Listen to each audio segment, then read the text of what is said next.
والصلاة والسلام على نبينا محمد وعلى آله وأصحابه أجمعين أما بعد.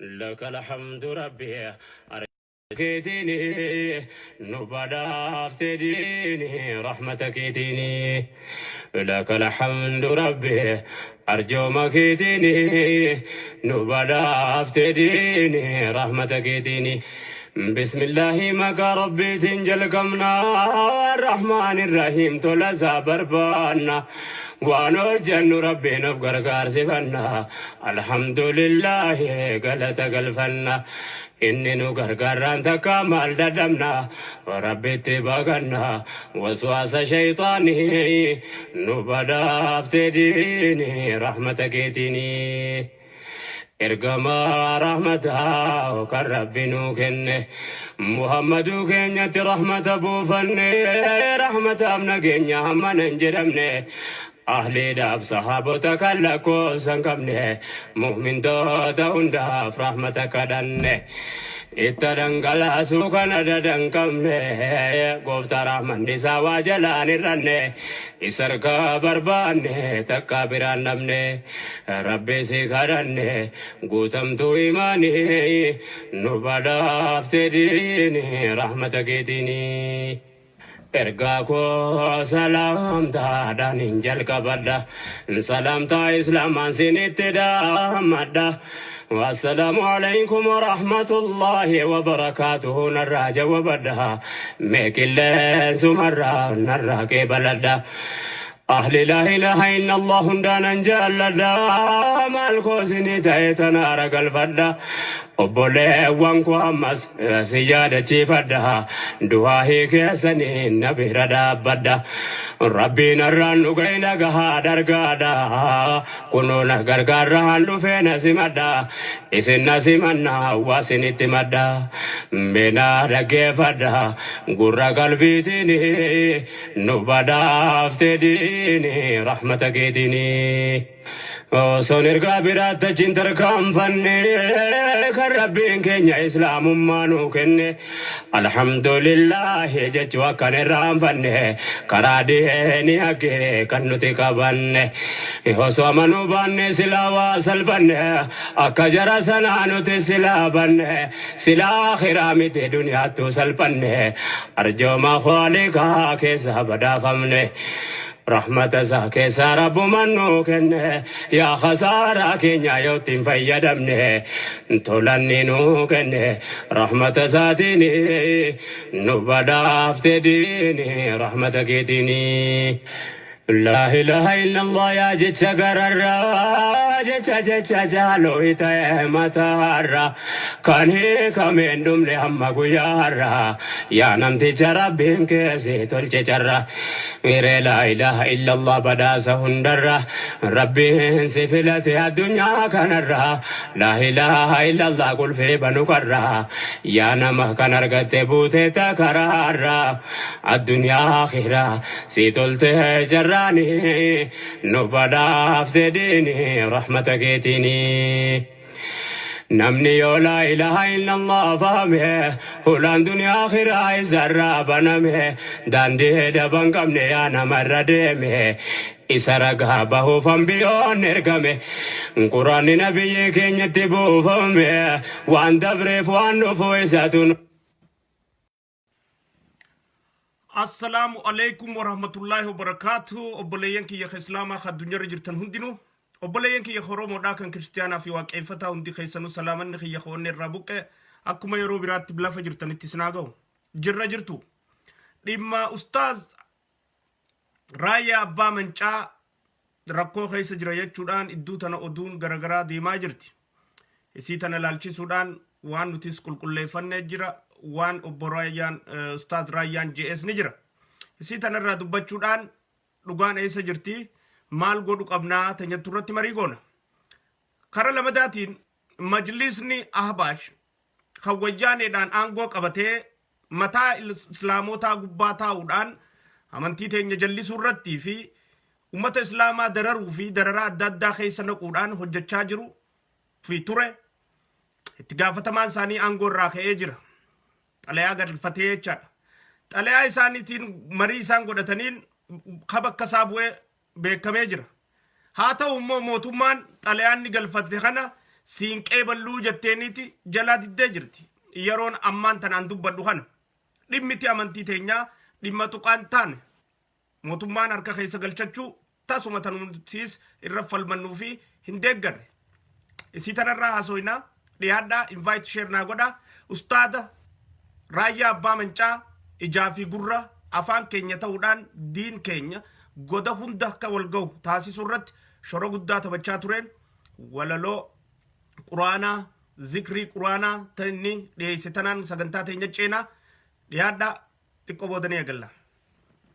Nuhime la ilaha Adaf ragada bame kafaru famanu namna damba fame jennanne fazamne kana fijarame garin khasarame garin milkufnani nubada aftedini rahmatakitini لك الحمد ربي أرجو مكيتيني نبدا افتديني رحمتك تيني لك الحمد ربي أرجو مكيتيني نبدا افتديني رحمتك تيني يا نمك لا إله إلا الله جبسك بات ربي تساتي معنا جيتك نايو قلبي رتاي لمك ربي راهن مدنده أواجه ربي راه ارقمين قه مخلوق قبرون من نجابه كان اسبي ربي كان خشيطانته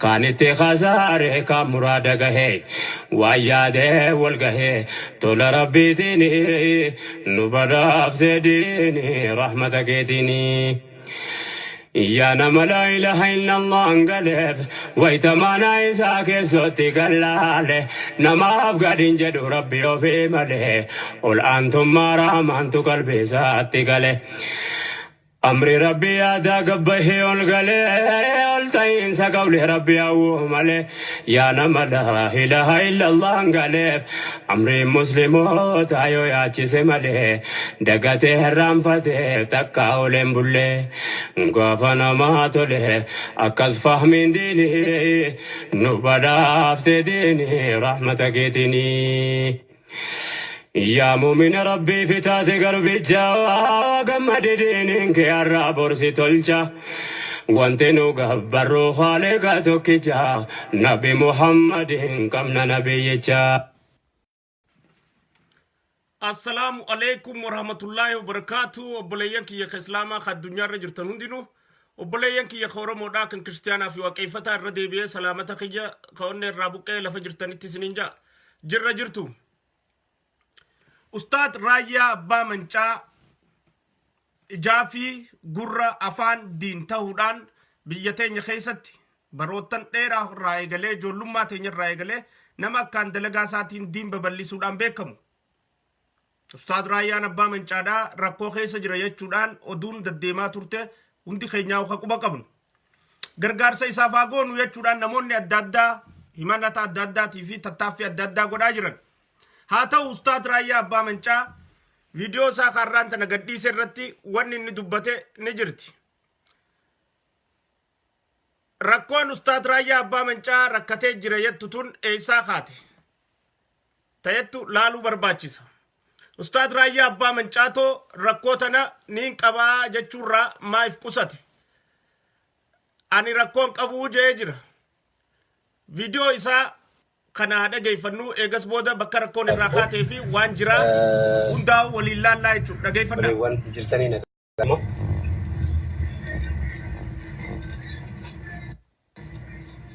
السلام عليكم ورحمة الله وبركاته.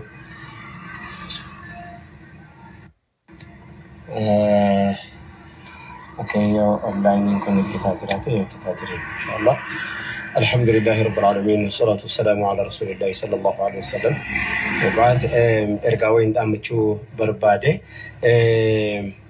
انترفيو عبد الرحمن حسين يوجيني وكان اسمه غري ميديا ليد داورتي قدات الريوجيني والقبته رايه تركته وانت جدم تكو حاسا ماجرا باي فجا جرا ونكسي اني ركنه سينقبو وتكركنه وان جدم ينقبو raayyaa rakkate wanni jedhamee oofamaa jiru sun otoo silaan irraa dhaabameen baay'ee barbaada. Akki namni itti hubatee fi akki interviichi godhamee garaagarummaan isaa ani rakkina miti kan inaasaa adde CD 32 maxxansaa jirtu moo maxxansaa jirtu jennaan bara dheengaddaa waan na mudatee fi waan mudadhee waan illee haala keessa ture akkasumas immoo uummanni warri akka waan na adabee wahiitti natti fakkaatee horii gargaarsaaf ani kennes kan inni CD gargaarsaaf naafa ta'u jedhee hawaasaa kennadhes ta'ee kaanis wanni dhaqqabe hin jiru jechuudhaan ergaa sana ergadhe. Ani rakkadhee hin jenne Facebookii irratti nan argaa social media irratti raayyaan rakkate waa tokko waan rakkise qaba. CD lammaffaa wal qabatee qofa wanni haasa'ame CD lammaffaa wal qabatee qofa akkamii ala bara kana maal gochuudhaa deemaa jirta isa jedhamu wal qabatee bara kana maxxansuu yeroo isin ittiin arganne bara kana karaarra jirras akka itti maxxansus hin arganne hirees hin arganne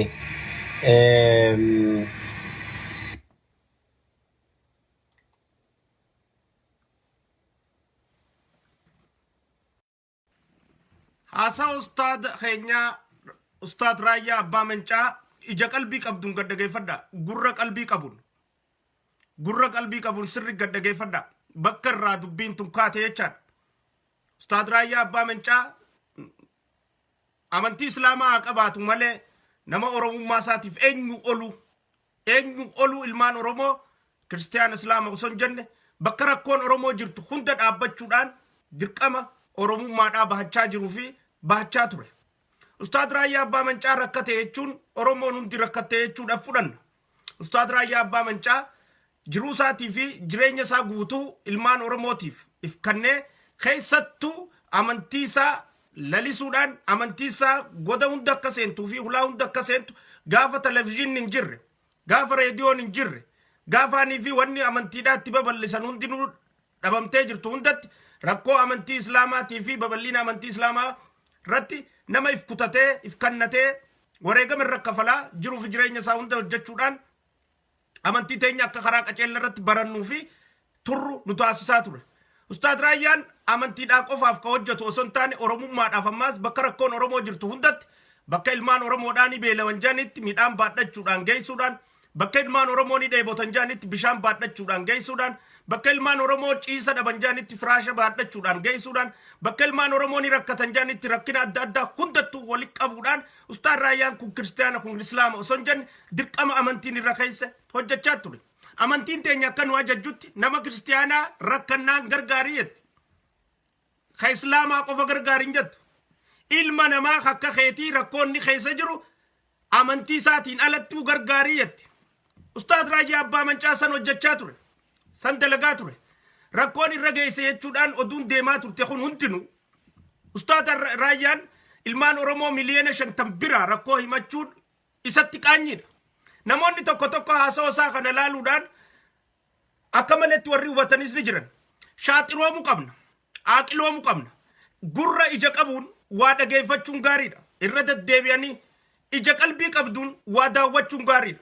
Hogguu haasawaa ustaada keenya Raayyaa Abbaa Mancaa kana daawwattanii fi dhageeffattan ija qalbii qabduu fi gurra qalbii qabuun dhageeffadhaan isiniin jaa. Maaliif iji qalbii qabdu waan keessatti agartu qabdi. Gurri qalbii qabummaas waan keessatti dhageeffatu qaba. Saniifuu tana ija qalbii qabduu fi gurra qalbii qabuun dhageeffadha waan inni jechaa jiru.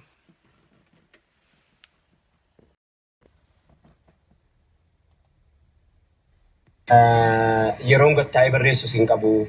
Dadhabbii wajjiniin immoo bara dheengaddaas CD 50 maxxansiisee kennu hawaasni CD 1,000 doonarraan fudhanne rakkadhe hin jenne rakkatee Raayyaan jedhamee baay'ee oduun tokko deemaa jira.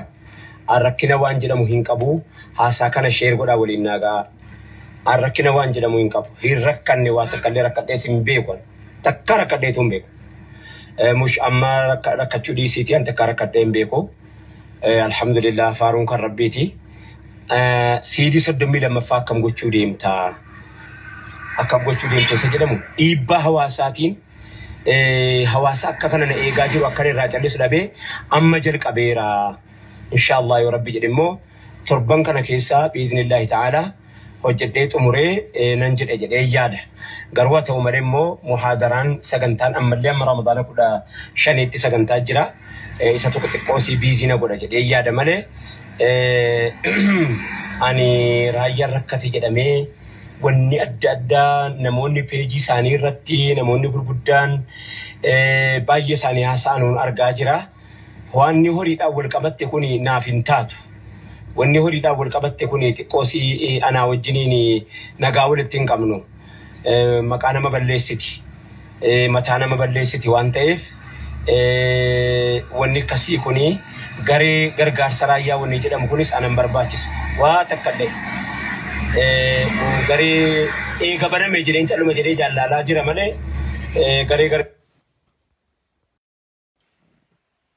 ija qalbii qabduu fi gurra qalbii qabuun daawwadhaa dhageeffadhaa jeen jira eega baname jeen callisee ilaalaa jira malee ustaadni keenya irraan tana gadi ba'ee rakkadhee oromoo na dhaqqabaa isarraa jechuun tolamoon toluu if gaafadhu oromoo an rakkadheetiin jira je'ee nama ustaaz ummata oromoo biratti fi islaama Itoophiyaa guutuu biratti jaalatamu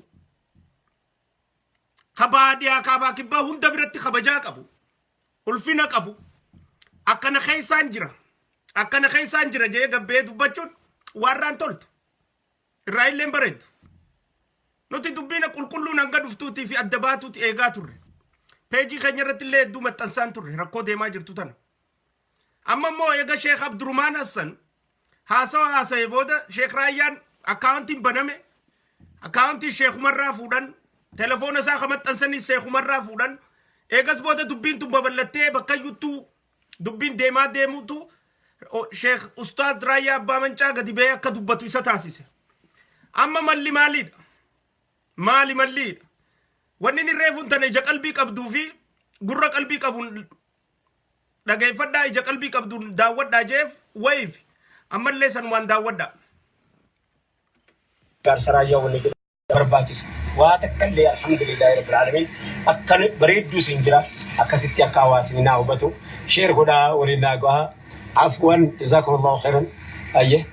السلام عليكم ورحمة الله وبركاته ورين بيجي أستاذ ريا أبا مچا هردوتن هندنو إيجان أبولي وان كينيا واحد دو هاسام جرا أستاذ ريا ندي بامي نراكتي وان غرغرات هاسامو جرا أكا ياداتي مناشد أستاذ عبد الرحمن سي وجين هاسوفني رايا ليغا غافني حالي توكو ركيسا وانتي أنا عبد الرحمن سين دريك ما تديني أكاونت اللي دريك إن هركافوني لاكو سبوا اللي هارا باسني نموت وان كنا غولي سيدين كن أوف دل جمارة وان كينيا كان أوفي كينيا فرنا وان تهبي أوفي كينيا وان كينيا نتفرط وان تهبي وانتكم باسي بربيشة باسي كنا أكا بربر كون إيه كما كارا كنا نبى كنا بدي بربر أستاذ رايا أبا ما كان أوف دل جوجر ما كان أوف دل جوجر هي وان كينيا كنا نتفرطها نوف كنو جرا ماله نشيدا يوته دل بريسة كانوا جيكسي مرات هدو جرا وان تهبي وان برين قداتي كان يندم بدي أواسط جزاكم الله خير برين قدا دعومتي استاديومي جماتي في مقالة فينفنتي سكنتا إباتي والقبتي مالك هدو وري قمسيني نمون إني كان مدرسة إجاري إني كاني وانا كرانو قولي إني كاني حجين ويرقي جديدو فا هورين برين قدانا برقالي رسي أكسما وجنين من بالي كيسا أكما بيكامو من صدمي صدي فرنيتو لأچرا من پورا سگل مدينة جنة برين قدا كان غرغارساتي والقبتيتو هواسنين عدبي كتاتي وينا قطعي مال إني جنان namni gara miliyoonii 4 fi 5 hingaa maallaqa sana ana biran geenye ani hin argine birrii tokko illee hin argine CD 50 kan maxxanse CD 1 malee wanni namni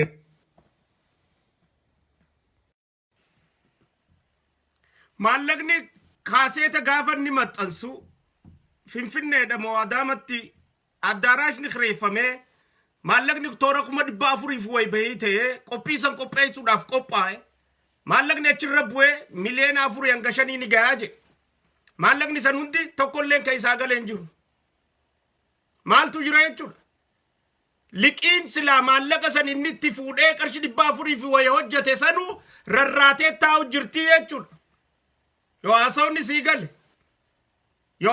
sii gale liqiin sanuu rarraatee taa'u jirti jechuudha niiraan silaa wayii sani baatee bakkatti hin deebine jechuudha san gubbaadhaan kaasee tammaan tana 32 ba'uu deemu kana hanqina waan itti baasanii akka jiru asirraa namaa hubachuun ni dandeessi jechuudha sitti himachuun qabu saniifuu waan Sheekh Abdurrahmaan Husseenii fi obboleessi keenya kun jaan hundaa'u laaluudhaan waan inni dubbatees laaluudhaan akka nama islaamaatti fi ummata islaamaatti ka isa kana jaalatutti ka isa kana dhageeffachaa turetti ka gorsa isarraa fudhachaa turetti ka waan inni baasaa ture tanatti maashaallah alhamdulillah je'eetti zikrii godhaa turetti maal godhuun narra jiraa yaaduu ka qabdu asirraa kaateeti bakka qophii takkatti maallaqna gizee namni fidee dhufe qophii takka gizee fi fundraising takka kitaabni eebbifamu takka wanni takka eebbifamu namni maallaqa kiisha qabateen dhufu anis 100 kan naja kaan 150 500 kan naja kaan 50 kan naja kaan 10 namu eegas booda maallaqni irraa guurama warri gaafas wa'ada seeneef san kaaseeta 31ffaa maallaqa miliyoona 5tti lakkaa'amu 4 ilaa 5tti je hin galleef jechuudha galuu dhabuun san hanqinni akka jiru si garsiisaa jechuudha nuti raayyaan dirqama nurraa qaba rakkoo raayyaa inni nu himachuun qabu yoo shariikan nu himannuuf gayaadha anakkin itti ilaalu akkasi yoo shariikni kiyya rakkooti jasiime anarraan eeggatin yoo namni naa wajjin waa hojjatu kanaa wajjin jiru hangaasaan tana jira jee siime narraa eeggachuun qabdu ustaad raayyaan gadi bahee rakkadhe beelee dheebodhee cinqii keessaan jiraa je'ee dubbachuu qaba jettee irraan eegin rakkinni haasawamaa jirummaas rakkina kaaseeta maxxansuudhaatiif kanaa wajjin deemu akka nama islaamaatti kaaseenni 31ffaan inni baase san gatii takkalleen wanni isaa gale dhabamuun wanni san kasaaraa jala jiraachuudhaatu namaa gala jechuudha tana sirriitti hubachuudha qabnaa jechuudha saniifoo maaliif sheekni faa waan kana kaasan ta'ettu laaluun barbaachisa akkanumatti Sheekh Abdurrahmaan faan gadi baanii irraanaa sawan irraa fudhate hin jiru birrii 467 itti baase hin jedhe malee rakkadheera hin jenne waan Sheekh Abdurrahmaan jee irraan kaaya naa obsaa tartaka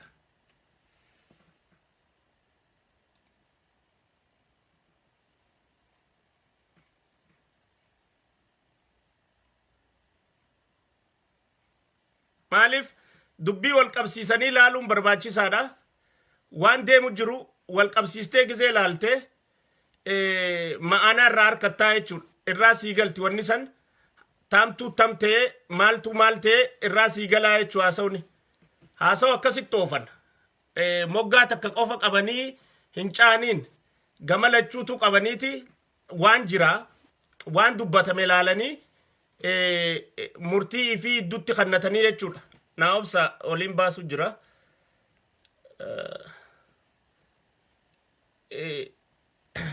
ustaad raayyaan gargaaramuu qabaa yoo jettanii na gaafattan anna biratti gargaaramuu qabaa jenneetiin amana ustaad raayyaan ammaas gadi bahee na gargaaraa je'ee nutti himachuun qabuu jeetiin amana maaliif ustaad raayyaan hayyuu keenya beekaa keenya nama waa hunda akka gaariitti hubatu kaaseetuma amma maxxansuu deemu kanaafuu gargaarsi isaa guuramee gargaarsatti godhadhu jaaniin ustaad raayyatti kannuun barbaachisaadhaa jeetiin hubadhaa jechuudha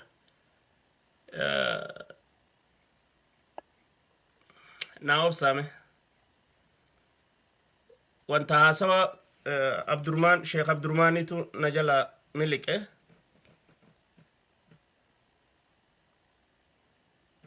maaliif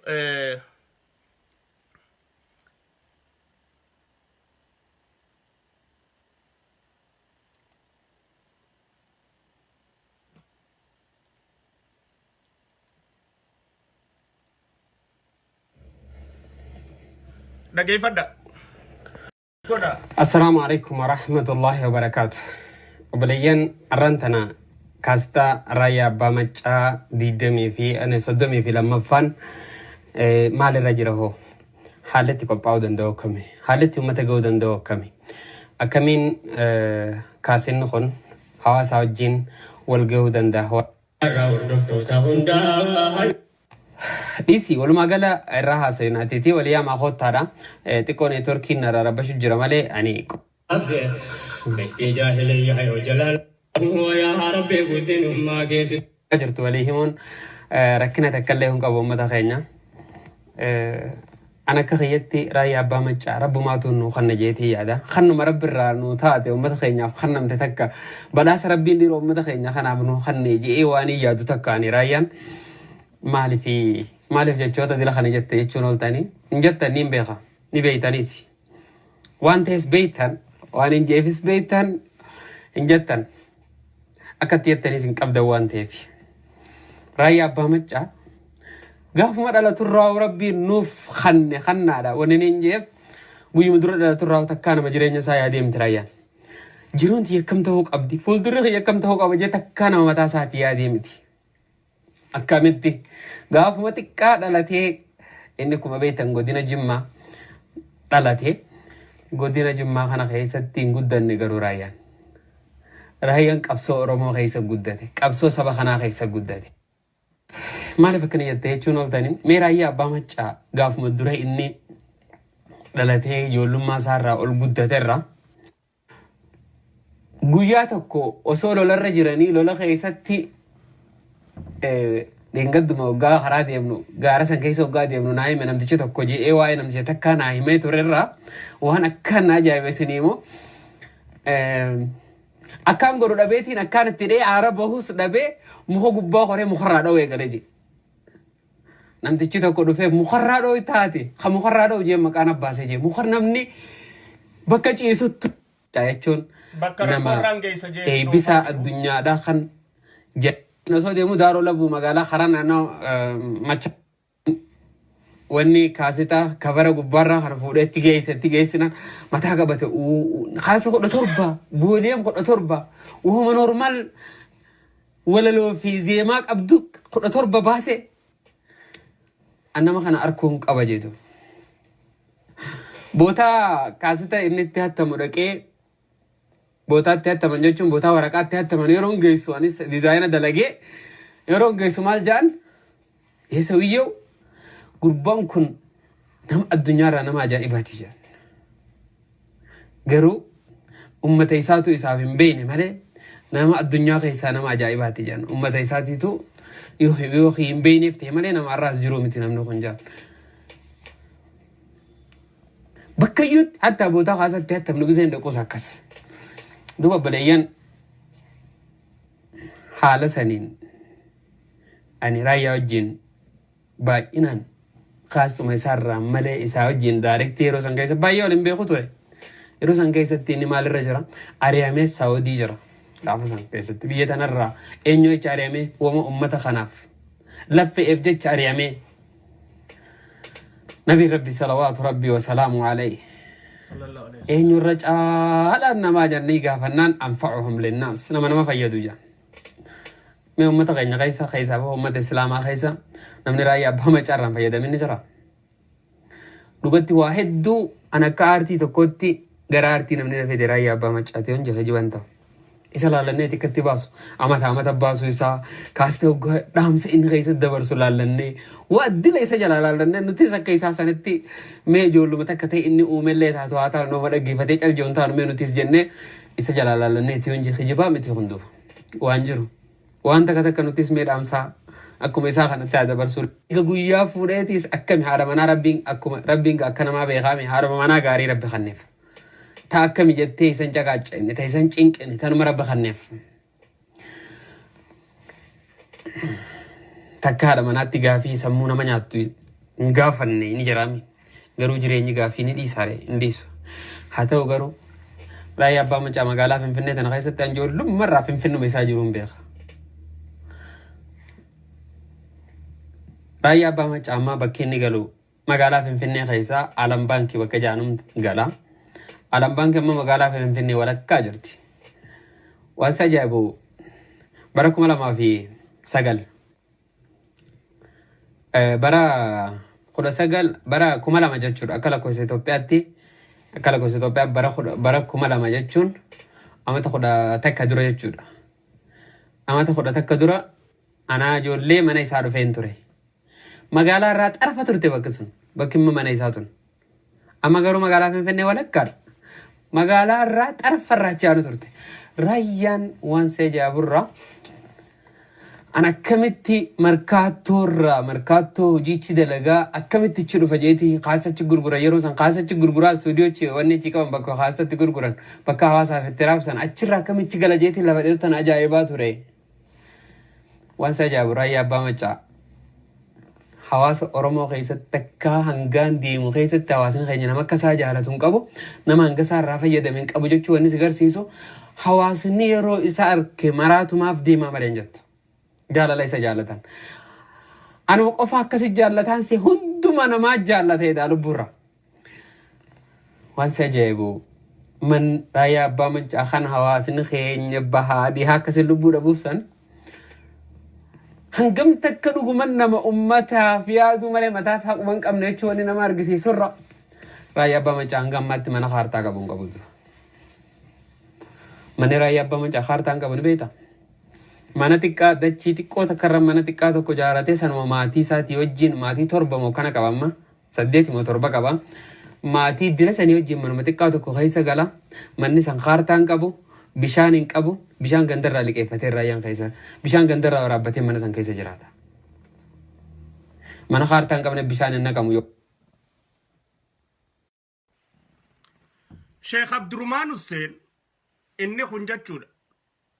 Ni beektan hundi keessanuu rakkoo raayyaadhaa tana wanni haasayeef akka raayyaan tuffatamuuf yookiin kabajaa dhabuuf osoon tahin rakkina raayyaadhaa karaayyaan himachuu hin dandeenyee fi hin feene akka obboleessa islaamaattii fi akka nama rakkoo isaa tana dhiheenyaan hubatuutti akkaanii fi namni ummanni jaalatu kun bakkinni galuu male tana keessaa miti. Wanni inni oofuu male tanaa miti. Jiruunsaa tanaa ta'uun qabdu. Rakkoon isarra jirtu tun ta inni ummatuma kiyya jee ca'uuf ta ummanni isaa isa cinaa dhaabbatee rakkoo keessa inni keessa jiru tana keessa hin baasin sirriidhaa miti. Ummata inni jaalateef kanneef kun cinaa dhaabbatanii raayyaa mana isaan malu makiinaa isaan maltu jiruu isaan maltu akka inni qabaatuu fi maatiin isaalleen san akka horattu jaalachuurraa fi kajeelurraa gabbee waan kana dubbate jechaadha. Maasha Allah. Obboleessa islaamaa jechuun akkana.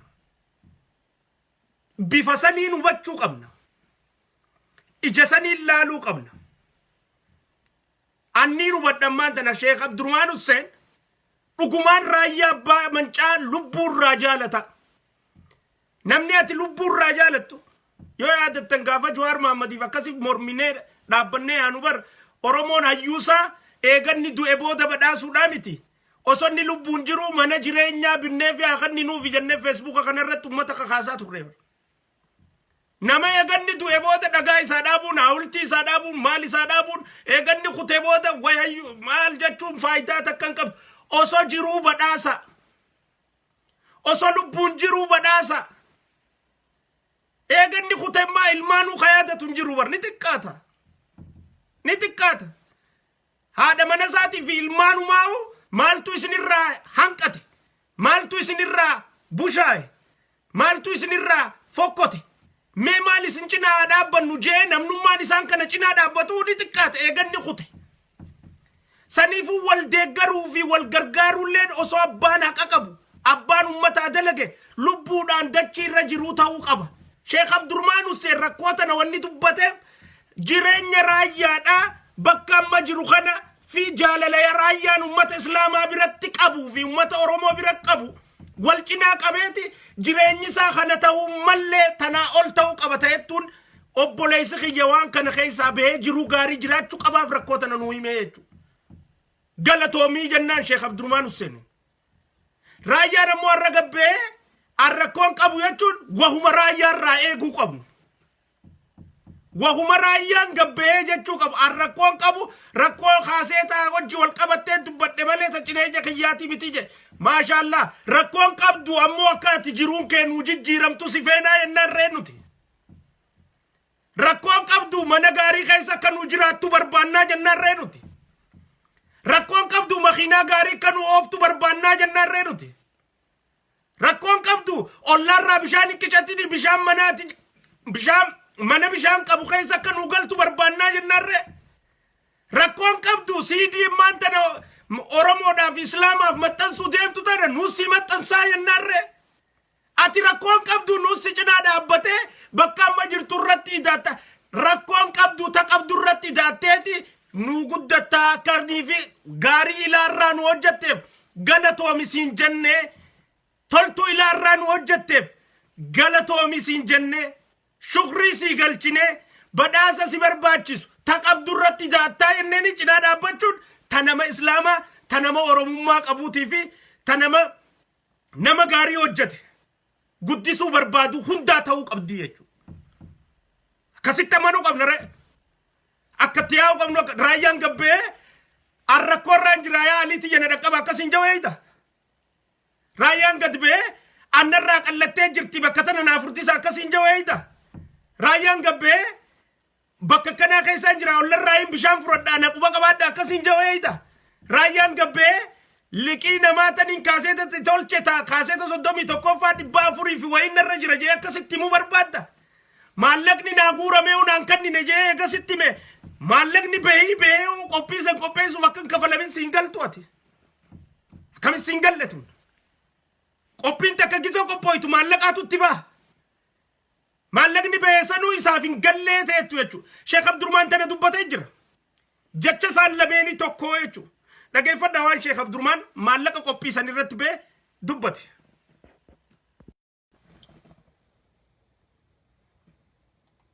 Waan ta'eef jecha attaa mana isaa keessa bombaan mataa isaatii naqatee hin jiru raayyaan. Magaalaa Finfinnee keessa amata dila kana jiraate. Warri isa booda dhufe hundi magaalaa tana keessatti kaan kun fooqiilee ijaarrataa jiran.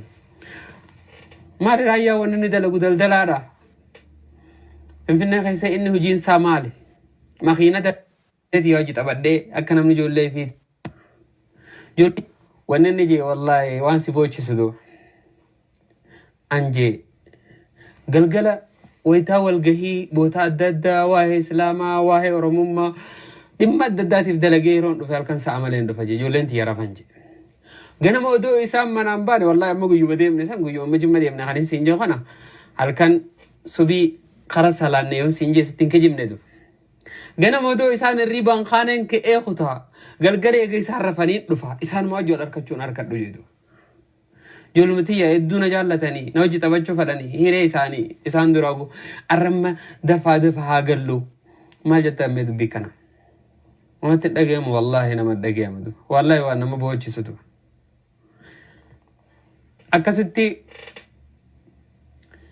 دوبا أستاذني خيجوليت الرجوليت يبرانغلا وان برالين ندو بسنا دفاجين دوبا أنا مكاناتي دوبا تكا أمنا بريدا خي تقول الراديو تكا تيبين تكو وني أخواني تكو وني وان كنجي دوبا ما نسواهم دانشنا رابا شورتي نمني كسانجرو جو چدن ديسا رايان وان أكر إرارة كتاتو رخيصة وان أكر رايا ركساتو رنسيم والجهي يوني في واللقى الرايا من رايان أكمل دقمي أبي حواس مبردوف وما حواس كم نورا والله دو وانا نمتك قولوا دندو بر بيانا ماتي بيتين يتنا خيصة تيس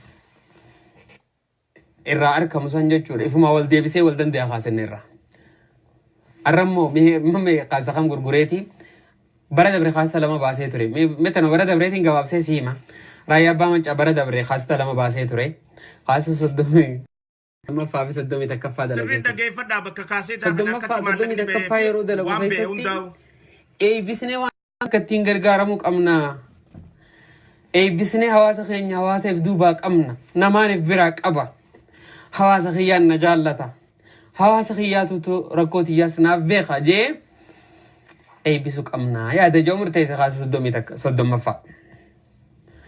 30ffaa eebbisuudhaaf jecha addaraasha guddaa isaa kireesse maallaqa Ustaaz Ahmadiin Jabal irraa 200 Ustaaz Khaan irraa 460 liqii furatee 460 liqii furatee wacii ijoolleelee waan san qindeessitu sharaa bakka san keessa jiru kursiilee isaa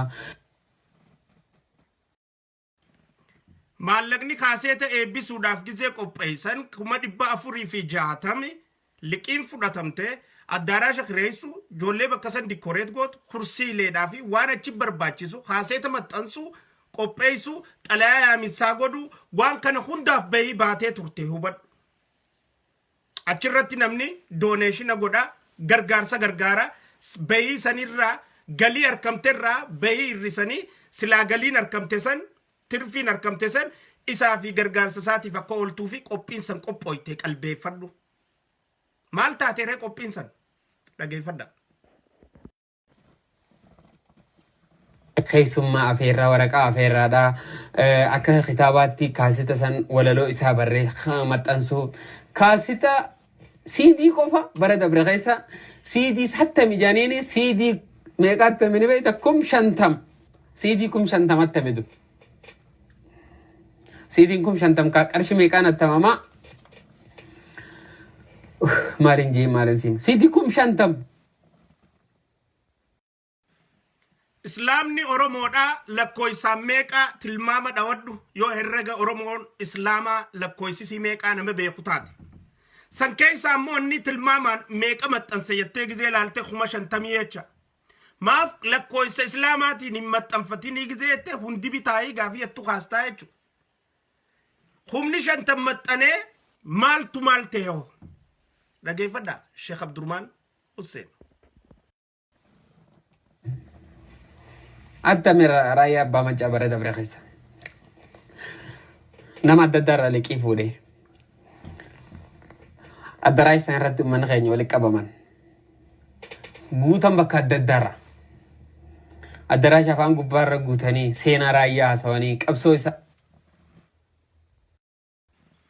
afeerraa godhamteef irratti maallaqa 460 bahii ta'e irratti ummanni bakkayyurraa wal gahee addaraasha san guutanii addaraasha irraan dhangala'anii qophiin seenaa raayyaadhaa himatamtee harka rukutanii ililchanii hagalii kannuus harka baasee kawaa kannuu fadhuus harka kaasee gammachuudhaan qophiin xumuratte. Eega qophiin akkas taatee xumuratte hoo maaltu maalte Sheekh Abdurrahmaan Hussein dhageeffadhaa dhugaa. haasawanii ni adattan fakkaata bara dabre keessa qarshii miiliyeena 3 fi waa ta'u shuritti kan inni yaadadu miiliyeena 3 fi waa guyyaa san keessatti raayyaaf walitti akka qabamu namoota if qabe jechuudha. Namni silaa maallaqa ishee qabatee deemu jira qarshii miiliyeena 3 fi waa addaraasha san keessatti qarshii 460 baasanii hanga sarkachuun bareedaa ture mi.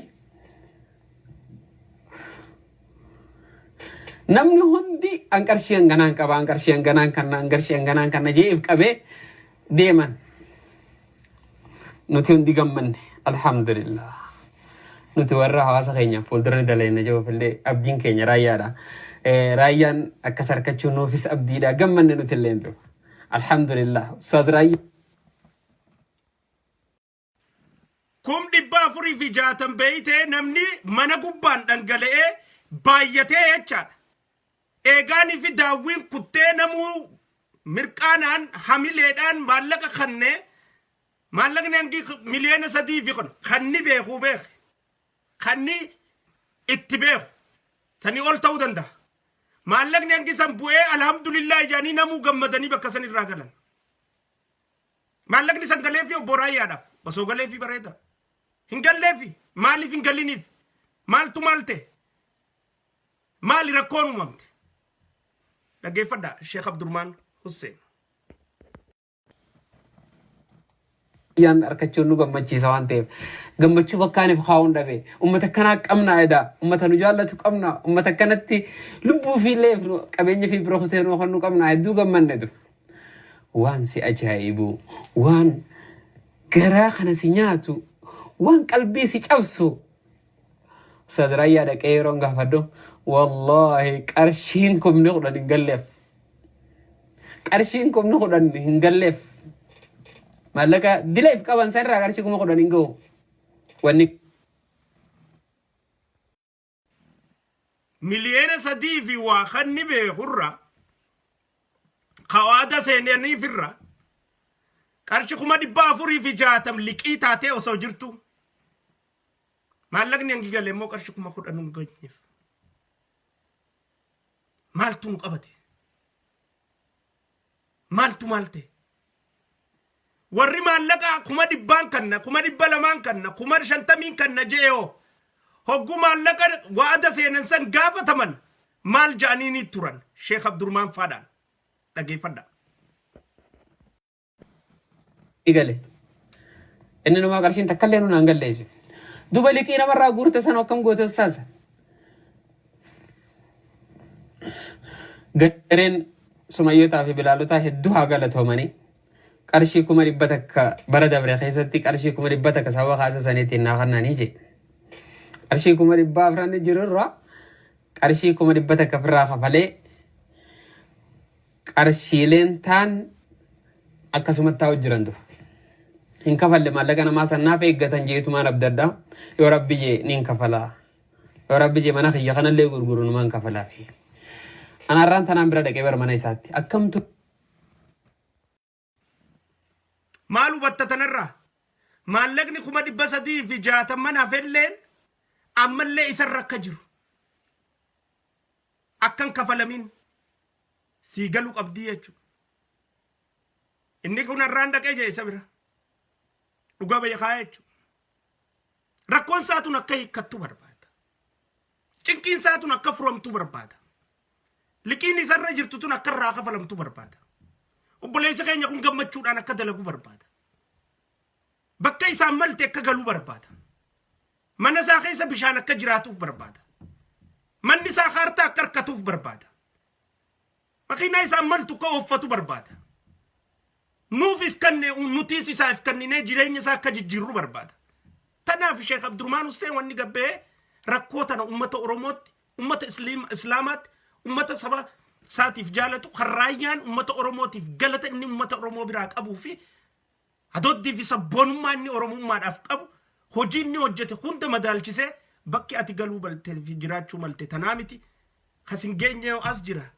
ati kasabaa'if kanne bakki ati ta'uu qabdu achi gubbaadha ka amantii teetiif kanne bakki ati jiraachuu qabdu achi gubbaadha yoo taajiraa islaamni taajiran dhabne yoo qabaataa islaamni qabaataan dhabne yoo arjaadhaa islaamni arjaan dhabne ati asiin malle jechuudhaan jireenya isaatii fi haalanni keessa jiru hubachuurraa kan ka'ee fi rakkoon tun akka rakkaa hiikkattuuf nu dhageessise malee hiccittii raayyaadhaa baasuudhaa miti tun raayyaadhaaf quuqamuurraa raayyaadhaaf garaa keessattis bifa gubbattis booyuurraa wanni akka rakkoo namaa gabbahanii haasa'uurraa nama rakkitu hin jirtu ammoo guyyaa obboleessa jettee obboleessa dhugaa yaalattee fi obboleessa jettee obboleessa qabatte rakkoo obboleessaa osoo gartuu ciisteen bultu gabbaatee dubbattee saba isaatti haastee fi akka sabni cinaa dhaabbatee rakkoo isaa tana hiikuuf taasisuun dirqama obboleessa rakkoo sanii beekuuti jechuudha.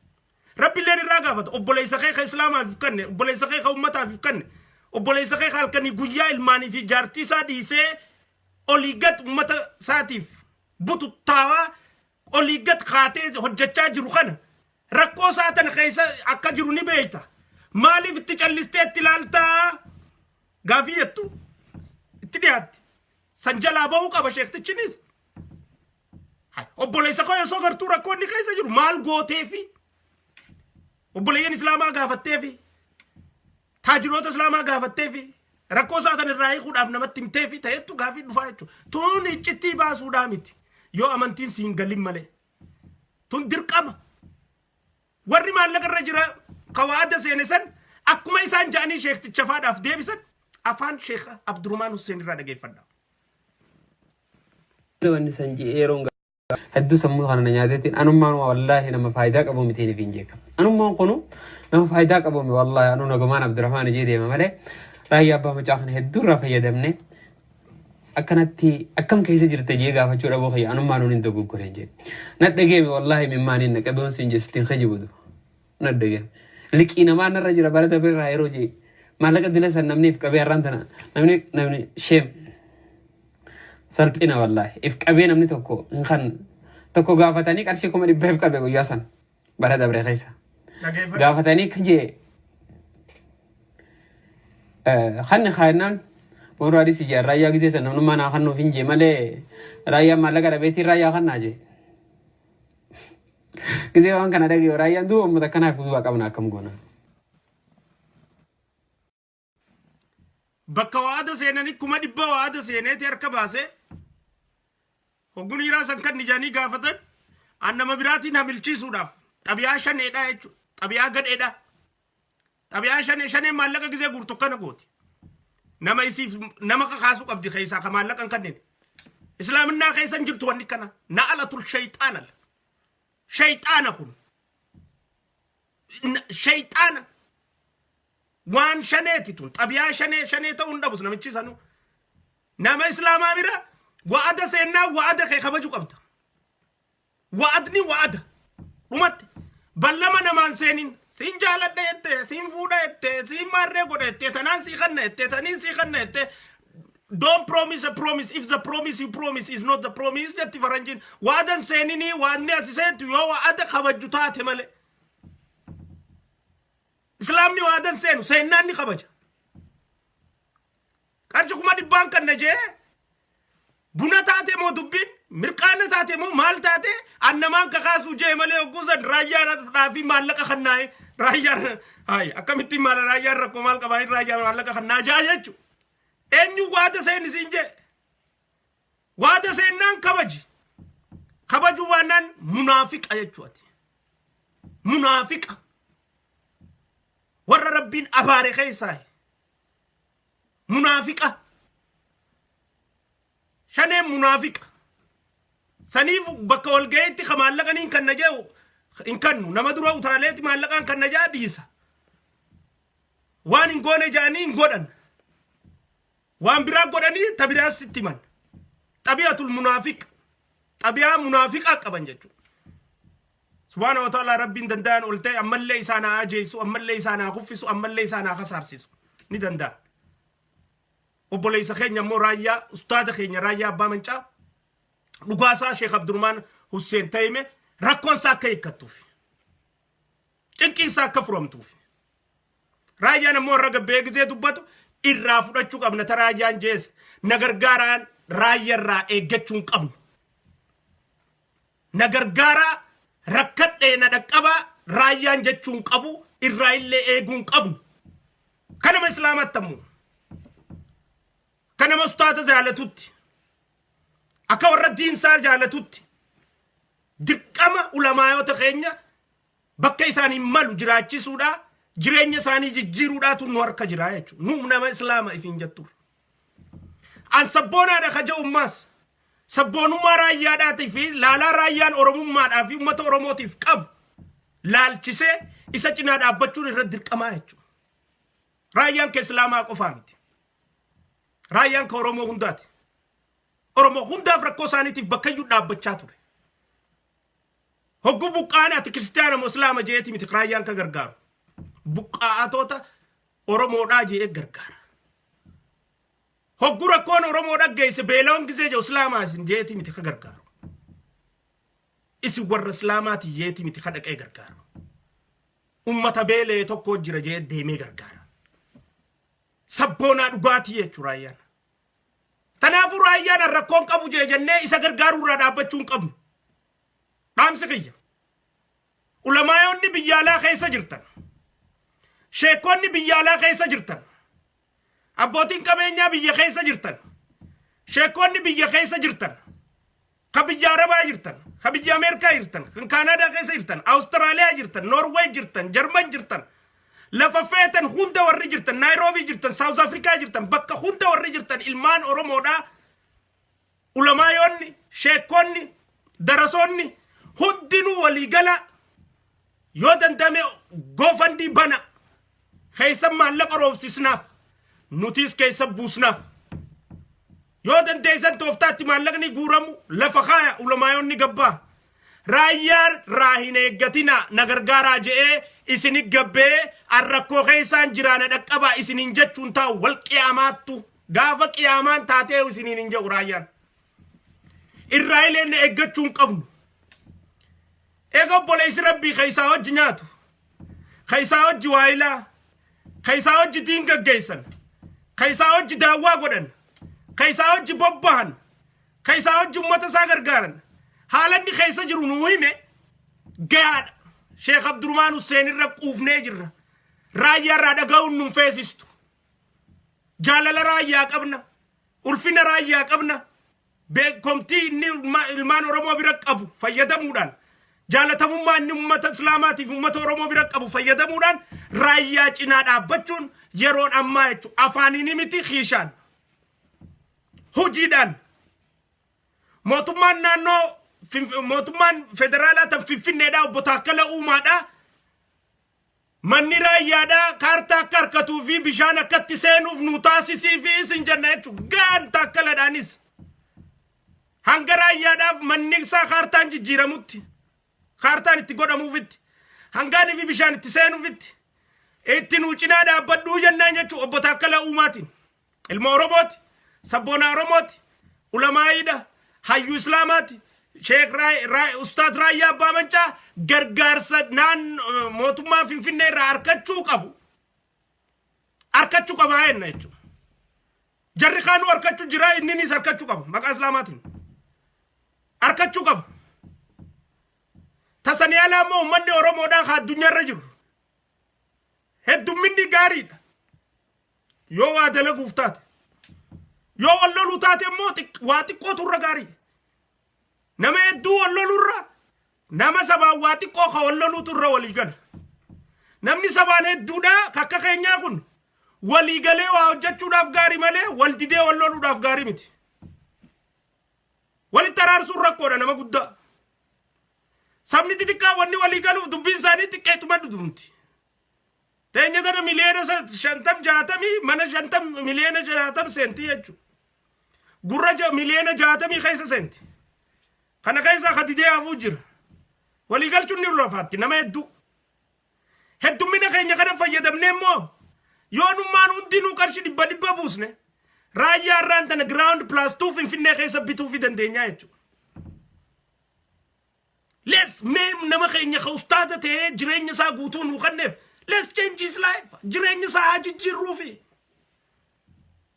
eega inni du'e isaa boo'uun nuu dhiisaa nurraa tana eega du'e namaaf boo'uun haftee osoo jiruu haa gargaarru nama osoo inni lubbuun jiru haa gargaarru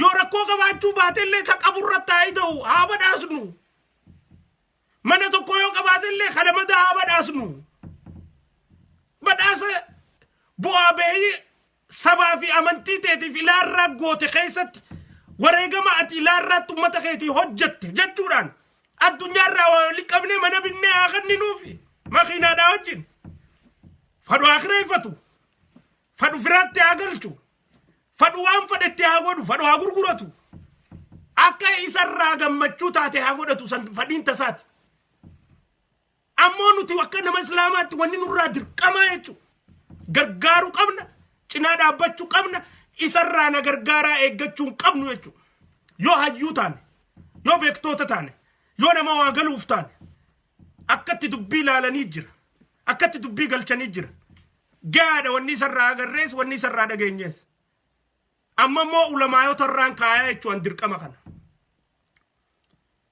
ulamaayin islaamaa sheekonni islaamaa kabiyyaalaa keessa jirtan walibbi bilbila wal kakaasa anilleen hanga sheekota hanga wal quba qabuun isinittiin bilbila waliin haasoyna sheekonni hangi tokko amma allaqa zamana kanaa beetaa sheekota irra malee namanu sheekonni hanga tokko goofandii bana goofandii sheekotiin bante san keessatti maallaqa ni buusna sheekotiin tun qabrii sodaatti amantii dhagaggeessiti niiraa namaa tanan tuyxu biraa agabdi malee niiraa namaan tuyxu bakkaan geessi jechuu raayyaa biraan ni geessi kaayoon teenyamma raayyaaf mana bitu raayyaaf makiinaa bitu raayyaarraa fi bultii isaatiif fi ilmaan isaatiif jireenya jijjiiru yoo namni ala kana jiru hundinuu doolaara 100 qabuusnu taate miliyoona 2 fi 3 guuruun laafaadha jechuudha doolaara miliyoona 2 3 guuruun laafaadha biyya arabaa ijoolleen jirtu yoo doolaara 100 kannite warri karaa ameerikaa kana jirru yoo doolaara 200 fi 3 kannite yoo ijoolleen biyya arabaa jirtu doolaara 50 kannite yoo namni karaa biyya alaa kana jirru doolaara 100 fi 200 idduu kannine miliyoona tokko miti 2 guuruun laafaadha laafa ittuma amanuudha let's stand together haa wal cinaa dhaabbannu ulamaayotiin teenya ummanni islaamaa kaysin daawwachu jiruu fi amma booda viidiyoo kana daawwatu haa ilaa irraatti feesbuuka kana gubbatti raayyaadhaaf bo'oo jiru hundinuu gargaaruudhaaf qophiidha nulleen aktiivistoonni kaka'umsa mobilaayizeeshina barbaachisu waan kanarra ganamaa galgala eega goofandiin banamte booda ni iyyina ni dhawwaayina ni labsina nama keenya ni kakaasna maallaqa ulamaayotiin sheekkoota addunyaarra jirtan walitti qabama goofandii bana takka lamada jimmaa as deemu irratti masgiida irratti namni kaanii fi buufatu taasisuudha biyya alaa tana keessatti namni jimmaa nafu jimmaa gizeechi dhufu raayyaadhaaf jedhanii dhiiraa walitti guuruudha gargaarsa raayyaatii miti badhaasa raayyaadhaa jenne maqaa jijjiira gargaarsa raayyaatii miti bakki raayyaan jibbee bakka gargaarsa jettu tana jijjiira gargaarsaa miti badhaasa raayyaadhaa akkatti tooftaatti nama gargaaranii jira bariyaa akhiina nama rakkate kanaahu badhaasa jettee akkatti nama gargaaranii jira gargaarsa raayyaan jayina badhaasa raayyaadhaa raayyaa badhaasuu yaana manaan badhaasuu yaana makiinaan badhaasuu yaana maallaqaan badhaasuu yaana bu'aa beeyinni ilmaan oromootiif dalage badhaasa raayyaadhaa maqaalleen ka ta'uu qabu kana badhaasa raayyaadhaa gargaarsaa miti badhaasa raayyaadhaa akkatti waa godhanii jira akkatti waa ja'anii jira badhaasni badhaasa nan badhaasinaa jechuu hin danda'u raayyaa hin danda'u haa mee raayyaan gadi ba'ee annan badhaasinaa jedhu hin jiru dirqi badhaasamaa jechuudha badhaasni badhaasa waan inni sabaa dalageef isa badhaasna waan inni kaaseetu 32 hifaata malee ummataa dhiyeesseef badhaasna waan inni sabboonummaa qabuuf badhaasna waan inni saba isaa waa hundarra jaalatuuf badhaasna waan inni halkanii guyyaa saba isaatiif cinqatuuf badhaasna badhaasa raayyaa abbaa mancaa ulamaayotiin teenya maqaa badhaasa raayyaa abbaa mancaa jedhuun goofandii banaa goofandiin kun akkatti banamu qaba rakkoo jettanii bantanis rakkoon qabu maallaqa baasuudhaaf waan jechuu qabdu jira goofandiini kaan ammoo masgiidaa fi kanarratti haa qindaa'u warreen majlisa gaggeessitan maali masgiida hoggantan warri afooshaa islaamaa hoggantan warreen kun hundinuu walitti qabama akkaataa maallaqni kun itti buufamee isa kana gargaaru irratti lafa kaayuu qabnaa jechuudha gargaarsa raayyaati miti maqaan badhaasa raayyaati tana sirritti hubadhaa raayyaa abbaa mancaa obboleessa keenya ustaada keenya hayyuu keenya sabboonaa keenya cinaa haa dhaabbannu dirqamaan nurra jira hojii tana hojjechuu itti fufna kakaasuu itti fufna sheekh abdurmaan hussein faan warri waan kana gabbaastan galatoomaa isinin jenna haalatti fuuldura deemnu sheekota garagaraa warra ameerikaa jiran warra ummata bira fudhatama qabanii fi jaalatama qaban ka garagaraa dudubbisnee warra kanaadaa keessa jiranis lafa biraa jiranis dudubbisnee haala wanti kun itti qindaa'uu qabu ni mijeessinaa tanarrattiif qopheessa namutu saniifuu badhaasa raayyaa jenneeti raayyaa badhaasnaa jechuudha tanaa walii galla lammeeffaan waa'ee majlisaati alhabash ahabash warreen majlisa islaamaa mataarra taa'ee ilmaan islaamaa karmaleedhatti oofaa jiruu fi ummata islaamaa cunqursaa jiru qabeenya xuuxaa jiru kan amantii teenya faalleessaa jiru angorra itti gaafatamaan isaanii gadiin dhiisa jeeyyeta galfatee kan biraa bakka isaa bu'ee jira. Kan bakka isaa bu'ee Umar Kombolchaa jaama. Umar Kombolchaa namoonni hedduun hin beektan ta'a. Umar Kombolchaa jechuun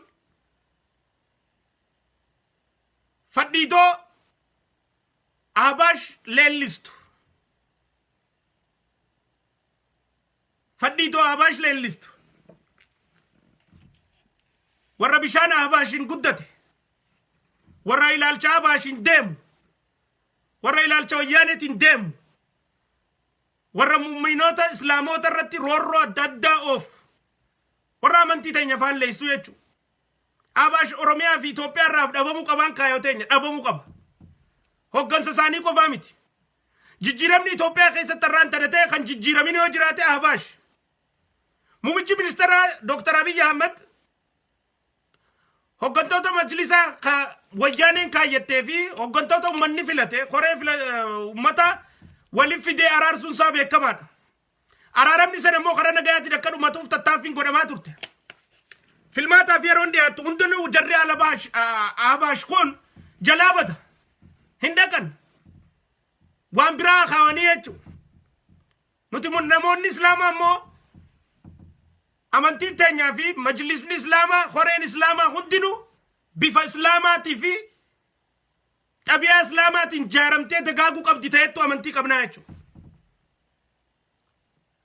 Hoggansa amantii teenyaa, koree amantii teenya bulchitu, koree Islaama Itoophiyaadhaa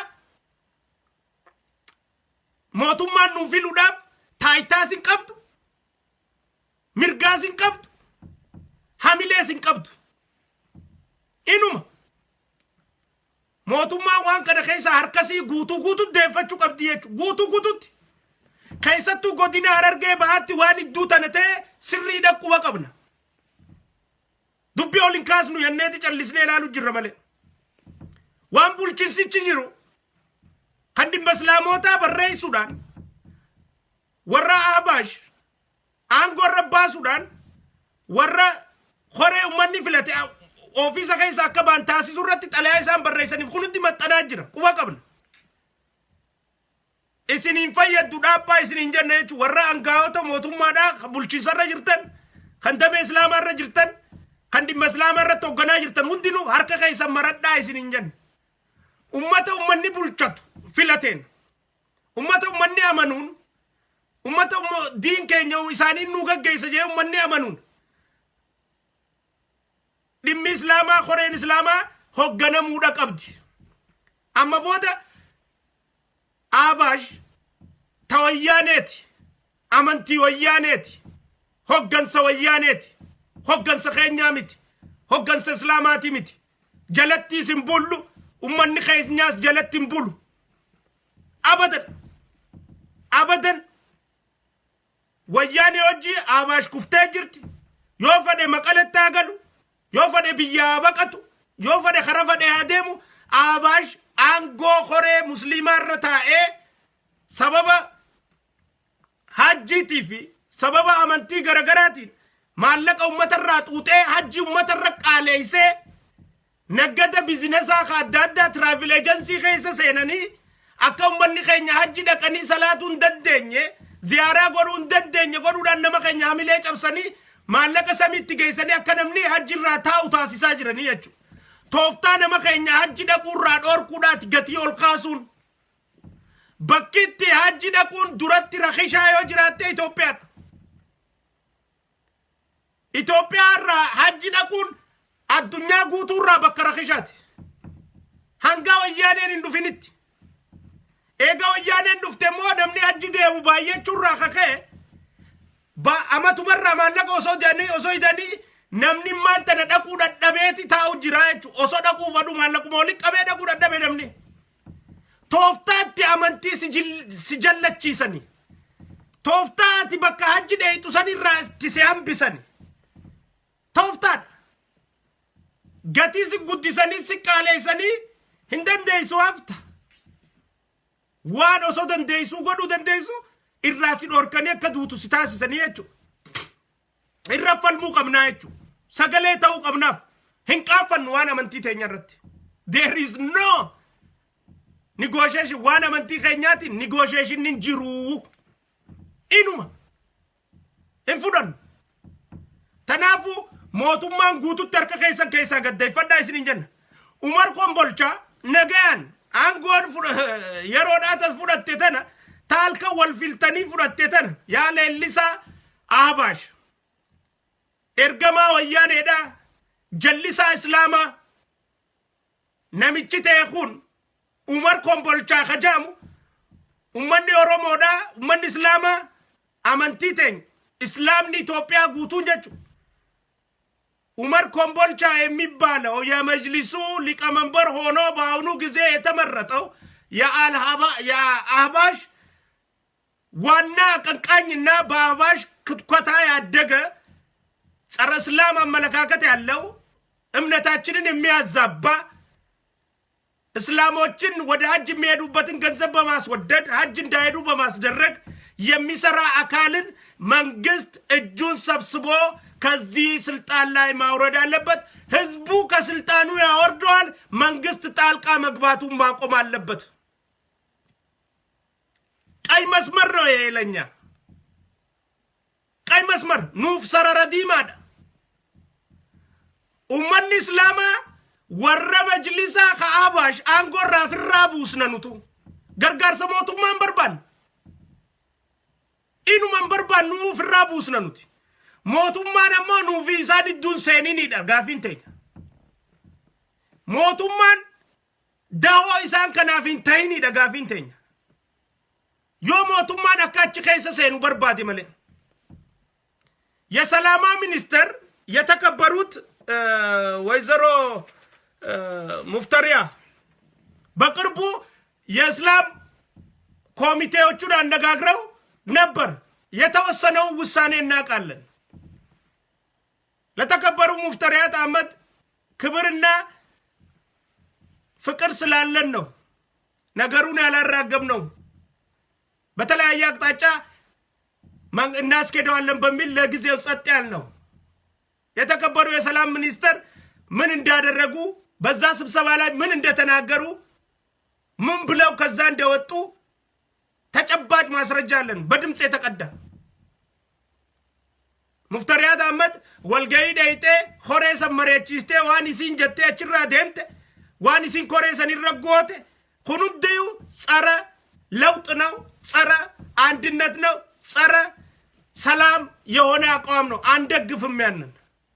ከዛ አይነት ተመሳሳይ ተግባራችሁ መንግስት እጃችሁን እንድትሰበስቡ ጥሪያችንን እናቀርባለን። ጀቹ በመላው የኢትዮጵያ ሙስሊሞች ማህበር ጥሪያችንን እናቀርባለን። እኛ እንደ እስላም የምንፈልገውን አመራር ነው እዛ ላይ የምንመርጠው።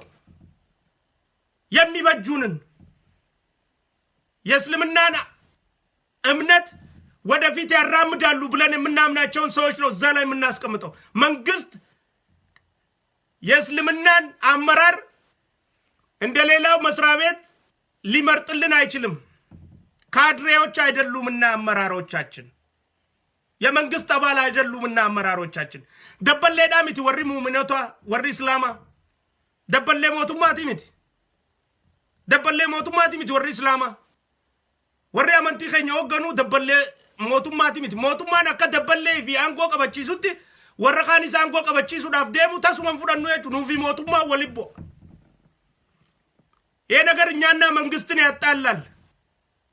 ለመንግስት ያለንን አቋም ያስቀይረናል። ከመንግስት ጋር ያጋጨናል። በመንግስት ላይ የጣልነውን እምነት እንዲያሽቆለቁል እንዲጠፋ ያስደርጋል። መንግስት በእስላም ጉዳይ ከመግባቱ በፊት የተከበሩ ጠቅላይ ሚኒስትራችን ዶክተር አብይ እንደሚሉት ለሌሎች ድርጅቶች ለፖለቲካ ድርጅቶች ከኛ ጋር ለመጣላት የምትፈልጉ አንዴ አይደለም ሁለቴ አይደለም ሶስቴ ያስቡበት ጠቅላይ ሚኒስትሩ ሲሉ እንደነበሩት እኛ ደግሞ ለመንግስት ምንለው ምንድነው? በእስልምና ጉዳይ እጃችሁን ከማስገባታችሁ በፊት የመንግስት አካላቶች አንዴ አይደለም ሁለቴ አይደለም ሶስቴ ደጋግማችሁ ብታስቡበት ይሻላችኋል ነው ምንለው። በኢትዮጵያ ሰፊው ድምጽ የእስላም ነው። የዚህ የለውጡ አንኳርና የለውጡ ፈርቀዳጅ ደግሞ ድምጻችን ይሰማ የእስላም ህዝብ ነው። ሳይታክት መታሰርን ሳይፈራ መጋፈጥን ሳይፈራ ሲታገል የነበረው የእስላም ህዝብ ነው። ከዛ ነው ቀይሮ የመጣው። ከዱረ ፈልሚ የገለ ሰገሌን ተኛ ደገምቱ ተየቱ ኡመተ ሙስሊማት አመሌኑ ፊ ሞቱማ ይዱ ሰረሪ ጅሩ ሰረረ ዲማን ሞቱማ ዋን እስላማ ከይሳር ከገልቹስ ዱረ ተካሚቲ ለማሚቲ ሰዲት ያዱ ቀባ ኢትዮጵያ ከይሳር ጉዳን እስላም በምርጫ ብቻ እንደፋቸዋለን። መንግስት እጁን ማስገባት ማያቆም ከሆነ እንቀጣለን። እኛ በምርጫ እንቀጣዋለን። መንግስት እጁን በሃይማኖታችን የማያስገባ መንግስት ነው የምንመርጠው እኛ። ስለዚህ ይሄ ጥሪ ለመንግስት እንዲደርስ እንፈልጋለን። ለታከለ ኡማ እንዲደርስ እንፈልጋለን። ለጠቅላይ ሚኒስትር ዶክተር አብይ እንዲደርስ እንፈልጋለን። ለኦዴፓ ለኦሮሞ ዲሞክራቲክ ፓርቲ እንዲደርስ እንፈልጋለን። አገር እንመራለን ለምትሉ ማንኛችሁም አካላች እንዲደርሳችሁ እንፈልጋለን። ለኦሮሚያም ክልል መስተዳድር ፕሬዝዳንት ኦቦ ሽመልስ እንዲደርስ እንፈልጋለን። ለተከበሩት ኦቦ አዲሱ አረጋ እንዲደርስ እንፈልጋለን። የእስልምና ጉዳይ ቀይ መስመር ነው ለኛ። በኦሮሚያ ውስጥ ያሉ መጅሊሶች በኦሮሚያ ሙእሚናን የተመረጡ አመራሮች ነው እዛ ላይ መቀመጥ ያለባቸው። የመንግስት ባለስልጣን በደብዳቤ አባሽን ስልጣን ላይ ማስቀመጥ በጭራሽ መብትም ፍቃድም ሞራልም የለውም። አቋማችን ነው። ስለዚህ ኦዲፓም 1 2 3 እንድታስቡበት እንፈልጋለን። አመራሮች ወሬ ኦሮሚያ ቡልቻ ጅርተን ኦቦ ሽመልስ ኦቦ አዲሱ ተከረ ለመረሰ ዲረከት ያደም በርባና አይችኑት እስኒ ወለሉም በርባን አመንቲ ተኛ ምርገ ከኒተን እስኒ በይነ ወረሞ እስን ጀለታዬ ጠለያ በረይሴ አባሽ አንጎረት ደብሱ አንጎራ ካሳ እስኒ እንጀና አይችኑት ወኒ አረርጌ ባህረተ የተኑማ እስኒቲ ሙጅራር ጭቲ ጠለያኑ ኤርጋዮ ተን እስኒ በርግነ ጠለያት ኤርገምቴ አባሽ አንጎራ ካሱ ካዩ ፊቡሱ ነመ እስላማ አንጎ መጅሊስ አረካዩ ፊቡሱን ተውመተ እስላማት ኮሬው መኒ ፍለቴቱ ብየ ኮሬው መኒ ፍለቴቱ ኡመተ እስላማ ሆገነ ዱመቴ ሞቱማን ኑፊሉን ደደይስ ሚርጋስ ትንቀብቱ ከራስ ትንቀብቱ ኢኑማ harka xiqqaa tokko jechuudha. Harkaa miti quba keessan naqina waan amantii tana. Haala wasaalan hogguus wal taana nuti. Dandeessan haqar cinaa dhaabbadhaa, uummata cinaa dhaabbadhaa. Waan uummanni filateef tumsa. Waan uummanni filateef tumsa. Akka gaafa mallasitti Abash abalu angorra khore jira wajira isa khanna ettani Abash angorra basu ergama dabballedha abba amantii gootanii imaamatti martanii nu khaayu hin fudannu jechuunuti. Dabballe imaamata baratte nu salaachistuu barbaannu nuti ulamaa'ii qabna. Dabballe imaamata baratte haji sigeessinette ummata keenya miskiina niirarraa quncaastuu barbaannu jechuunuti. Nama ummata keenya islaamaatiif rifatee gati rakisha barbade umman islama akka heddumate hajji daquuf kharam jeesu barbaanna male khagati ittiqaleese kaysa komishina fudate ummat islama hajji raambisu nurrakkata barbaannu etu falla amanti teenya khataw tanafu warri mootummaa keessa jirtan obbo Shimallisii fi obbo Addisuu Aragaa waan kana quban qabdan taa dalagaa biraatiin hedduu biizii taatanii jirtan taa ammoo gorsa keenya kana fudhaa warra isin duuba waa balleessu khaasaa ifjala wanni obbolummaa magarsaatiinis jechaa turre tana OPDO dullatti ifirraa qulqulleessi jechaani turre ammallee obbo Addisuu fi obbo Shimallis irratti nama isin irrakka kaasuudhaaf isin duuba Abash angorra warra xalayaadhaan baasu jiru jira bulchinsi keessan qacaasaa keessan keessa jiru khamindaa keessan nyaatu dhorkaa kana nurra khaasaa nurra nama ummanni filate angorra nu taa'u qaba kun sarara diimaadha nuuf bakki nuti irratti isin filannuu fi irratti isin jibbinuus tana ummanni islaama miidhamnee jirra araraafamee jira ummanni keenya amantii teenya bocoodhuudhaaf abbaa diinaggee baasuus abbaa waa baasuus abbaa waan fedhe baasuus tokkolleefuu karaan kanninuus ittiillee dhiisnu tana sirri beekuu qaba joolleen addunyaa irra jirtan haquuqama amantii qabdan gabbaa ummata keessaniif sagalee ta'a haquuqa amantii qabdan ammoo yoon amantii islaamaatiif gabbee kaniin qaaqutee kun amantii jaalata janii boru dhibbaan irra godhamti jettee if sodaattu haala wasaalan samii seeni nuti wanni abdannu takka hin jirtu hin barbaannu waan takka illee yoo rabbi harkanne irra filanna takka irra illee tas ani yoon rabbi harkadheen irra filadha siyaasaa jecha amantiiti hin gurguru tana sirritti beekuu qabda warri mootummaa keessa jirtan sirritti siyaasaa jecha amantii teenya hin gurgurru nuti no negotiation karaa diimaa dhanuuf red line warra amma majlisa irra kaayame kanaas buusaanurraa mootummaan namicha xalayaa gadhiisuudhaa gadhii naqatee hin qeebalu wanni jetteef kafiichi irra kaayuudhaa fi sirraan dhageenyuu siin jenne jechuudha መግለጫ አውጥቷል መንግስት የመጅሊሱ አመራር የሆነው የሥራ መልቀቂያውን አንቀበልም ብሎ መንግስት አውጥቷል መንግስትን ማን ነው የሥራ መልቀቂያ ተቀበል አትቀበል ብሎ ስልጣን የሰጠ ማን መንግስት ምን አገባና ነው የስልጣን መልቀቂያ ለመልቀቂያ የምትቀበለው አንተ ማልቱ ሲገልጭ መንግስትን አንጎ ገዲሱ የመንግስት የስልጣን እርከን እኮ አይደለም ይሄ እንዴ አትቀልዱ እንጂ እኮ የፖለቲካ ስልጣን አይደለም መንግስት መልቀቂያውን አልቀበልም የሚለው ምን አገባና ነው በመጀመሪያ መልቀቂያውንም ሳንተ ጋር የሚገባው በመጀመሪያ ስለዚህ መጀመሪያውንም የአህባሹ የመጅሊሱ ከህዝብ ምርጫ ውጪ የተመደበው ሰውዬ ተጠሪነቱ ለመንግስት ነበር ማለት ነው እሱን እኮ ነው የምንቃወመው እኛ እሱን ነው የምንቃወመው የመንግስት የእስልምና ጉዳዮች ተጠሪነቱ ለመንግስት አይደለም ለሙእሚን እስላም ነው ለእስላሞች ነው የሚጠራው አለቀ ለእምነቱ አማኝ ነው የሚጠራው ተጠሪነታቸው ለአማኞቹ ነው ለመንግስት አይደለም እንዴ ምን አገባው መንግስት እዚህ ውስጥ ሃይ ወኑማ መንግስቲ ነምጪ ጠለያ አንጎ ገዲሱዳ ሞቱም ገልጨቱፉ ማል ሞቱማን ዋን ከነራ ረመዲ ሲያሳቲ ምትበር ፓርቲ ሲያሳቲ ምት አንጎ ሲያሳቲ ምት ወንቲቱኒ ሃይ ነምጪ ጠለያ ገልጨቹ ከቀቡ ሆሬደት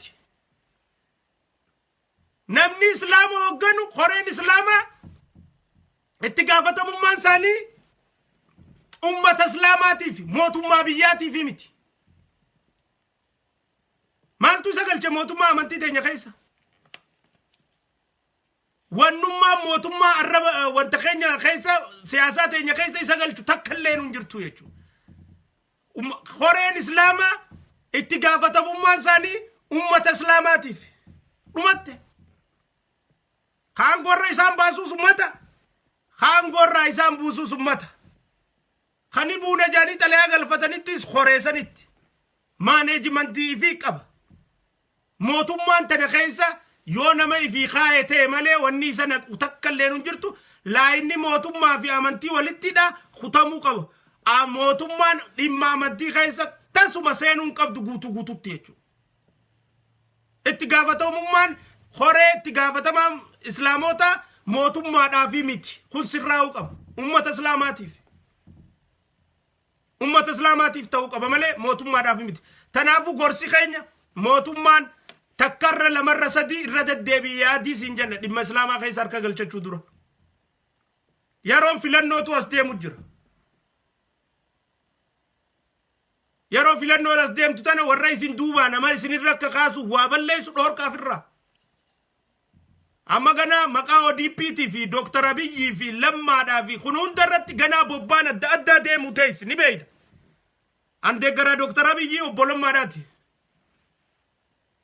إسانين دعرا جيمو أمانتي تيجي خرار راتي نمني فدا قوتي ناكو تلليسين لالو يجوا بكا أمانتي سرّي فدان جاء يجوا أما يرون فيلماتا كذي أسديم جرتو غنا دولي دادا خوتا ODP تنا فوكي سوداف ODP تنا أجاي سوداف ODP تنفرط ما كان قبنف فيلماتا خنا رتا كخوف تتاسي سوداف وانا دادا تكوتا وانا دادا كخوتا مالي في يرون فيلماتا بروباغندا ندي ما يجوا waan ka utaa'u tana firraa dhorkuu mootummaan ka dandeessu warra isii duuba waa balleessu yoo kakaastu taate qaamni mootummaadhaa hawaasirreessu yoo ka ta'u taate tanaafuu warri mootummaadhaa amantii teenya keessa harka keessan hin naqinaa jenna jechuudha. Inuma harka keessan hin naqina warri mootummaadhaa. የመንግስት የስልጣን ባለስልጣኖች እባካችሁ በእምነት ጉዳይ እጃችሁን አታስገቡ። በእምነት ጉዳይ ገብተው እስላሙን በመንግስት ላይ መቀስቀስ የሚፈልጉ ኃይሎች አሉ። ለምንድን ነው በር የምትከፍቱት? ማሊፍ خرابنتن የክርስቲያን እምነት ተከታዮች ተጠሪነታቸው ለክርስቲያን እምነት አማኞች ነው። አለቀ። ለመንግስት አይደለም። የዋቄ ፈታ እምነት ተከታዮች ተጠሪነታቸው ለዋቄ ፈታ እምነት ተከታዮች ነው። አለቀ። የእስልምና እምነት ተከታዮች ተጠሪነታቸው ለእስልምና እምነት ተከታዮች ነው። አለቀ። መንግስት ተጠሪነት የለውም። እዚህ ጋር እጁን አታስገባ። እጃቸውን የሚያስገቡ የመንግስት አካላትን ከስልጣን አውርዷቸው። እስላሙን በመንግስት ላይ በመቀስቀስ በሚቀጥለው ምርጫ እየመጣ ባለው ምርጫ ላይ እስላሙ ዶክተር አብይን እንዳይመርጥና ይሄ ቦለማ ዶክተር አብይ ስልጣናቸውን እንዲወድቁ ለማድረግ የሚፈልጉ ኃይሎች ናቸው በዚህ ውስጥ እየሰሩ ያሉት። ተነፍራ በየቁ ቀባያችሁ ጀርኸኛስ። ስለዚህ በዚህ ምርጫ ጊዜ ትልቅ ጥንቃቄ ያስፈልጋል። መንግስት ከአንዴም ሁለቴም ሶስቴም አስበውበት በዚህ ጉዳይ እጃቸውን የሚያስገቡ ኃይሎች ተልኳቸው ሌላ ስለሆነ እጃቸውን እንዳያስገቡ፣ ከቻለ ጣታቸውን፣ ካልቻለ እጃቸውን፣ ካልቻለ ደግሞ ከወንበር ያንሳቸው። ምርጫ የለም። ይሄን አደራ እንላለን። በምስራቅ ሐረርጌ እና በተለያዩ ቦታ ዋንጎ ደማጅሩ አህባሽን በተመለከተ ጸረ እስላም እንቅስቃሴ በአህባሽ እየተደረገ ባለበት የመንግስት ባለስልጣን የሆኑ ስልጣን ከመንግስት የወሰዱ ደሞዝ ከመንግስት የሚበሉ በመንግስት መኪና የሚንቀሳቀሱ የመንግስትን ውላበል የሚበሉ ኃይሎች የራሳቸውን የምስራቅ ሐረርጌን የእስልምና ጉዳዮች ኃላፊ አድርገው በወረቀት ሲሾሙ ህገወጥ ስራ እየሰሩ ነው። እስላሙ መንግስት ጋራ አሁን ሀገር እያስተዳደረ ካለው መንግስት ጋር እንዲጣላ መንገድ እየከፈቱ ነው።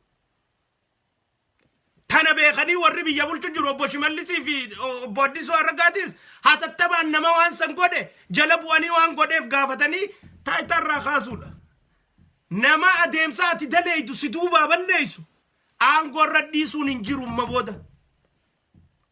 የሮ ፊልማታቲ ተነስሪደት ቤከሙ ቀበየና ወሉማገለ ሀለ ሲያሳን ረደም ቱላላ ጅራ እዱተነ ኦሮሞን ጥቆ ለሽ የቴ ቀበኖይተ ጅርቲ አልহামዱሊላህ ቀበነተነ ረቢን ኢትያፉፉ አሞ ሲያሳ አስደምቱ ከይሰቲ የሮ ፊልማታቱ አስደማ ጅራ የሮ ፊልማታ ለካ አስደምቱን ዱሊ ዶክተር አብይ ረለ ደሙታው ጉደቹፍታ ዱሊ ኦዲ ፐረ ደሙታው ጉደቹፍታ ዱሊ ወለፋን ሙደቢሱዳ ጉደቹፍታ ፊልማታ ፕሮፓጋንዳ ነዳዳ ደሙ ፈታት መቃታው ifqopheessuun barbaachisaadha jechuudha. Akka Oromootti tokkoomnee mo'annee akka Oromootti tokkummaadhaan ammas filmaata dhufu kana mo'annee dantaa eegare keessatti maal ta'uu qabnaa fi akkamiin yaa'uu qabna ta'etu murteeffannee yaa'uu danda'uudha qabnaa jechuudha.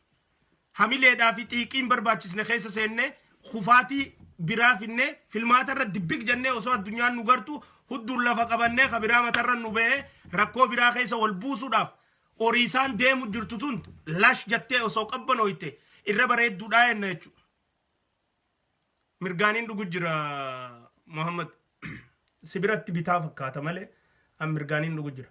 Saniifuu viidiyoon akkasi garagalcha sibiratti kaameraatu garagalcha bitaa si fakkaataati an mirgaaniin dhugu jira galatoomii na yaadachiisu keetiif. Saniifuu tana sirriitti hubachuu qabnaa jechuudha. Ummanni Islaamaatis ummanni Oromootis sabaa sablammiin jirtu hundinuu haala filmaataa kaas deemu keessatti sirriitti hubachuu qabna. Ololo garaa gurguddaa deemu ta'a maqaballeessa gurguddaa deemu ta'a wali bobboo'insa adda addaa deemu ta'a dhaaba ODP kana fokkisanii hammeessanii akkaanii fi namni filanne taasisu irratti duulli ni deema. Maaliif filmaata gaa? Amma immoo san ta'uun qabuudhaan ejjennoon kiyya.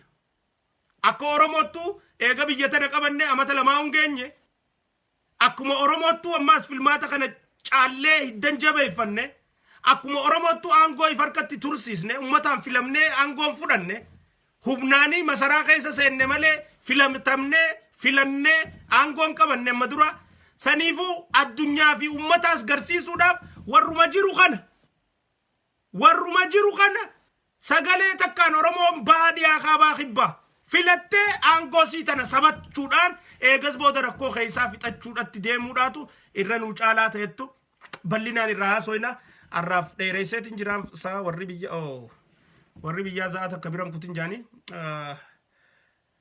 ni gaarraaf asumarratti hin dhaabaa galatooma sheer godhaa waliin gaa raayyaa abbaa mancaa ustaada keenya gargaaruudhaaf namuu bakka jirtanii qopheessa manguddoo ulamaayota adda addaa qopheessineeti waan kana irra daleeyna adara nama osoo jiruu badhaasuudha raayyaa haa badhaasnu kaayoon amma booda raayyaa haa gargaarru jettu hin jirtu raayyaa haa badhaasnu badhaasa raayyaadhaa jennee raayyaadhaaf badhaasa haa qopheessinu qophaa waan irra geenyu isin dhageessisna rabbii jechaan isin jaaladha guyyaa gaarii naa qabadha nagatti